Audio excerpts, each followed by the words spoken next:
Boycott Mustafiz, boycott KKR. Hashtag দিয়ে এরকম নানা বার্তা সামাজিক যোগাযোগ মাধ্যমে আমরা ছড়িয়ে পড়তে দেখেছি গত বেশ কিছুদিন ধরে, এবং সেটা ক্রমশ আরো জোরালো হচ্ছে। বাংলাদেশের একমাত্র ক্রিকেটার হিসাবে পরের আইপিএলে খেলার কথা যে মুস্তাফিজকে আইপিএল মিনি অকশন থেকে অন্যান্য দলগুলোর সঙ্গে কারাকারি করে কিনে নিয়েছে কেকেআর। অবভিয়াসলি মুস্তাফিজের ক্রিকেটীয় সামর্থ্যে তাদের আস্থা আছে বলেই অবভিয়াসলি মুস্তাফিজ কেকেআর এর জার্সিতে আইপিএল এ ডিফারেন্স মেক করে দিতে পারবেন সেই বিশ্বাস রয়েছে বলেই, অথচ সেই মুস্তাফিজের কিনা আইপিএল খেলাটা অনিশ্চিত। মুস্তাফিজকে বয়কটের ডাক উঠে গেছে, এবং যদি মুস্তাফিজকে খেলানো হয় তাহলে কেকেআর কে বয়কট করা হবে। এরকম বার্তাটাও তো ক্রমশ দাবানলের মতো ছড়িয়ে পড়ছে। বাংলাদেশ ভারত প্রতিবেশী দুই দেশের যে রাজনৈতিক কূটনৈতিক সম্পর্ক, সেই সম্পর্কের বলেই কি মুস্তাফিজ হতে যাচ্ছেন? শুধুমাত্র সাধারণ ক্রিকেট প্রেমীদের মধ্যে তো আর এই বয়কটের ডাক সীমিত নেই, সেটা বিভিন্ন রাজনৈতিক দল, গোষ্ঠী, ব্যক্তি, সংগঠন তাদের মাঝখানেও ছড়িয়ে পড়ছে।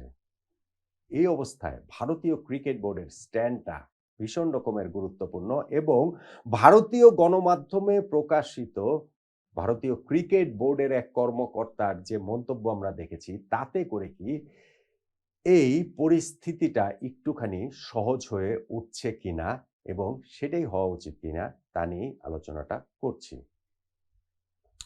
দেখুন, বাংলাদেশ ভারত প্রতিবেশী দুইটা দেশের মধ্যে নানান কারণেই এখন সম্পর্কর জায়গাটা খুবই ভঙ্গুর অবস্থায় রয়েছে। সেইটা রাজনৈতিক কারণে, কূটনৈতিক কারণে, আর তার অবশ্যম্ভাবী প্রভাবে সাধারণ মানুষের মধ্যেও তা চলে এসেছে, এবং তারই প্রভাব দেখা যাচ্ছে মুস্তাফিজের আইপিএল খেলা না খেলা নিয়ে।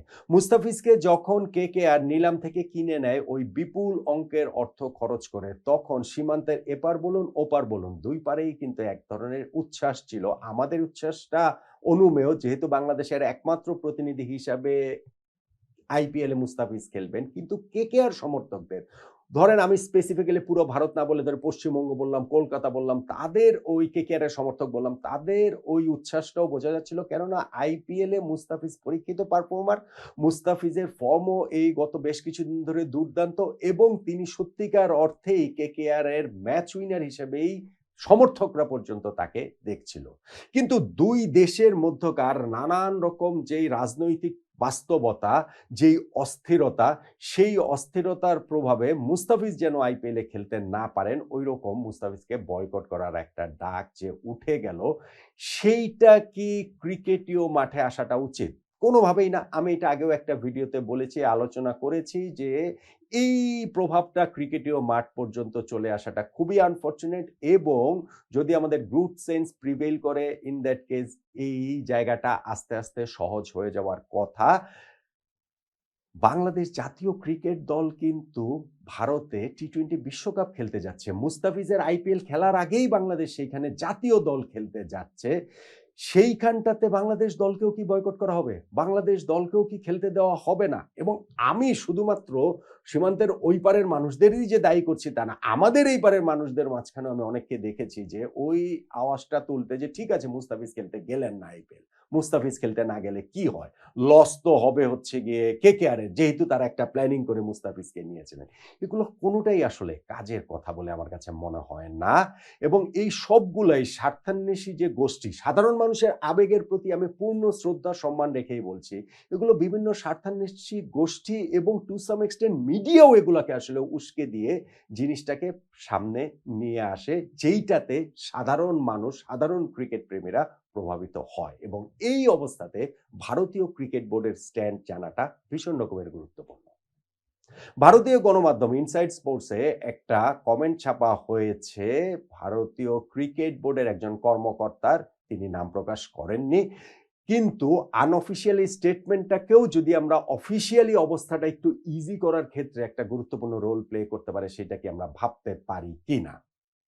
ভারতীয় ক্রিকেট বোর্ডের সেই কর্মকর্তা কি বলেছেন? তিনি বলেছেন, বাংলাদেশ ভারতের মধ্যকার যে এখনকার সম্পর্ক সেইটা খুবই স্পর্শকাতর জায়গায় রয়েছে, সেইটা আমাদের সবাইকেই বুঝতে হবে এবং ভারতের কেন্দ্রীয় সরকারের সঙ্গে তাদের নিয়মিত যোগাযোগ রয়েছে এবং সেই ভারতীয় কেন্দ্রীয় সরকারের তরফ থেকে এখনো ভারতীয় ক্রিকেট বোর্ড এমন কোনো বার্তা পায়নি যেইটা তাদেরকে বাংলাদেশের ক্রিকেটারকে নিষিদ্ধ করা হোক আইপিএলে ওই দিকে তাদের পুশ করে। এবং বাংলাদেশের মুস্তাফিজুর রহমান তিনি বলছেন যে আইপিএলে খেলবেন। বাংলাদেশ এবং ভারত কোনো শত্রু রাষ্ট্র না। এইটাও তার ওই কোড ইনসাইড স্পোর্টসে ছাপা হয়েছে ভারতীয় ক্রিকেট বোর্ডের কর্মকর্তা। আমি মনে করি যে এই স্ট্যান্ডটা খুবই গুরুত্বপূর্ণ। আনঅফিশিয়ালি হলেও এই স্ট্যান্ডটা গুরুত্বপূর্ণ। সেইটা ২ দেশের সম্পর্কে, ক্রিকেট সম্পর্কে মুস্তাফিজের এই খেলা না খেলার সম্পর্কটা আসলে সহজ করার ক্ষেত্রে একটা গুরুত্বপূর্ণ রোল প্লে করতে পারে, প্লে করাটা উচিত। বাংলাদেশ ক্রিকেট দল তো ভারতে যাবে এই ফেব্রুয়ারি মাসেই, ইনফ্যাক্ট জানুয়ারির শেষেই চলে যাবে। ফেব্রুয়ারি থেকে যে ওয়ার্ল্ড কাপ, ফেব্রুয়ারি মার্চে টি-টোয়েন্টি ওয়ার্ল্ড কাপ খেলার জন্য। সেইখানে গ্রুপ পর্বে বাংলাদেশের ৪ ম্যাচের মধ্যে ৩ টা ম্যাচ তো কলকাতায়, কলকাতার ইডেন গার্ডেন্সে। সেখানে কি বাংলাদেশ জাতীয় দলকে বয়কট করা হবে? সেইখানে যেন বাংলাদেশ জাতীয় দলকে খেলতে না দেওয়া হয়, সেই স্লোগান উঠবে। সেই বার্তা হ্যাশট্যাগ দিয়ে ছড়িয়ে দেওয়া হবে। এখন বাংলাদেশ যদি সেইরকম একটা অবস্থাতে যদি চলে যায়, বাংলাদেশ যদি এই টি-টোয়েন্টি ওয়ার্ল্ড কাপ খেলতে না যায়, তাহলে ক্রিকেটীয় ওয়ার্ল্ডের কি হবে? ভারতীয় ক্রিকেট বোর্ড কি একটা ভালো বার্তা দিতে পারবে? বাংলাদেশ ভারতের ওই রাজনৈতিক কূটনৈতিক সম্পর্কের কথা বাদ দেন। আমি একদম ক্রিকেটীয় জায়গা থেকে যদি আসি, তাহলেও তো এইটা একটা ডিজাস্টার হয়ে যাবে।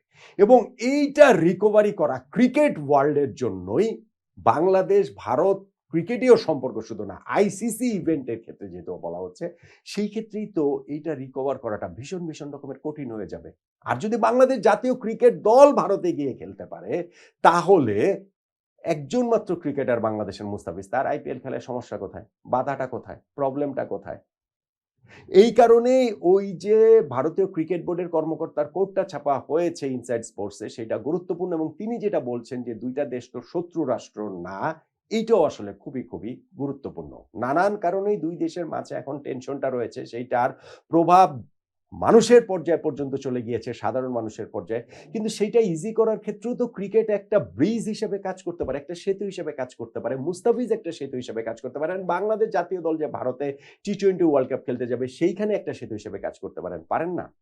ওইখানটাতে ভারতীয় ক্রিকেট বোর্ড কর্মকর্তার আরো একটা কোট যে ছাপা হয়েছে সেটাও আমার কাছে গুরুত্বপূর্ণ মনে হয়। যেইখানটাতে তিনি বলছেন যে বাংলাদেশ ক্রিকেট বোর্ড মুস্তাফিজকে এনওসি দেবেন না, এরকম কোনো কিছু আসলে তাদের জানা নেই, তাদের জ্ঞাতসারে নেই এবং ভিসাটা যেহেতু একটা খুব গুরুত্বপূর্ণ ইস্যু, মুস্তাফিজ ভিসা পাবেন কি পাবেন না। কেননা আমরা জানি যে ভারত থেকে বাংলাদেশে ভিসা দেওয়া, বাংলাদেশ থেকে ভারতে ভিসা দেওয়া এগুলো নিয়েও অনেক জটিলতার জায়গা আছে। আমি ওইসব ডিটেইলস এ না যাই। উনি সেখানটাতে বলছেন ভারতীয় ক্রিকেট বোর্ডের কর্মকর্তা যে বাংলাদেশ জাতীয় ক্রিকেট দল যে টি-টোয়েন্টি ওয়ার্ল্ড কাপ খেলার জন্য আসবে সেইখানে যে মুস্তাফিজ থাকবেন সেইখানটাতেই তো সবার সঙ্গে মুস্তাফিজের ভিসা হবে। মুস্তাফিজের এক্সটেন্ডেড ভিসাটা হবে আইপিএল পর্যন্ত। ফলে ভিসা পাওয়াটা কোনো সমস্যা না। আর বাংলাদেশ ক্রিকেট বোর্ড যে এনওসি দেবে না এরকম কোনো ভাইবও তারা আসলে পাননি। এটাও আমার কাছে খুব গুরুত্বপূর্ণ মনে হয়। যে বাংলাদেশ ক্রিকেট বোর্ড আমাদের এইখান থেকেও যদি কেউ উস্কানি দেন, কেউ উস্কানি দেওয়ার চেষ্টা করেন, সেটা সাধারণ মানুষ থেকে শুরু করে বিভিন্ন স্বার্থান্বেষী গোষ্ঠী, ইভেন মিডিয়াও সেই জায়গাটাতেও ওই ফাঁদে, ওই ট্র্যাপে পা না দিয়েও বাংলাদেশ ক্রিকেট বোর্ড যে মুস্তাফিজকে এনওসি দিয়ে দিচ্ছে সেইটাও খুবই, খুবই গুরুত্বপূর্ণ বলে আমার কাছে মনে হয়। বাংলাদেশ এবং ভারতের এই রাজনৈতিক এবং কূটনৈতিক সম্পর্কটা আস্তে, আস্তে স্বাভাবিক হয়ে আসবে। এখনকার এই উত্তপ্ত পরিস্থিতি থাকবে না। মোটা দাগে ওরকম প্রত্যাশার জায়গাটা তো আমরা করতেই পারি। কিন্তু যদি আমরা শুধুমাত্র ক্রিকেটের জায়গাতেও আসি, সেইখানটাতেও ওই সম্পর্কের উন্নয়নে এবং ঘটনাটা ২ দেশের মানুষের সম্পর্কের জায়গাটা আরেকটু ইজি করে দেয়ার ক্ষেত্রে, আগের মতো জায়গায় নিয়ে যাওয়ার ক্ষেত্রে আমি মনে করি ক্রিকেট এইখানে একটা খুবই গুরুত্বপূর্ণ রোল প্লে করতে পারে। সেইটা বাংলাদেশ দলের ভারতে গিয়ে টি-টোয়েন্টি ওয়ার্ল্ড কাপ খেলা থেকে শুরু করে মুস্তাফিজুর রহমানের আইপিএলে কেকেআরকে প্রতিনিধিত্ব করা পর্যন্ত।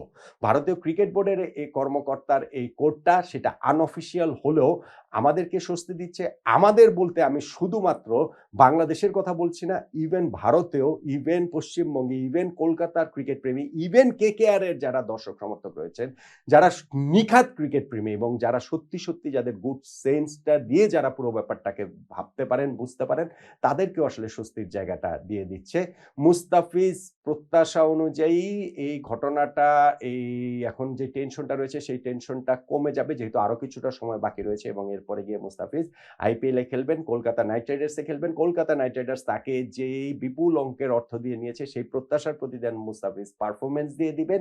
সেই ক্ষেত্রে ক্রিকেট ছাপিয়ে সেটা বাংলাদেশ ভারত ২ দেশের সম্পর্কের উন্নয়নের ক্ষেত্রেও একটা গুরুত্বপূর্ণ রোল প্লে করতে পারে এবং সেইটাই করুক আমাদের সবার এপারের ওপারের সকল ক্রিকেট প্রেমীদের প্রত্যাশার জায়গাটা সেটাই থাকবে। প্রবলভাবেই থাকবে। নয় কি?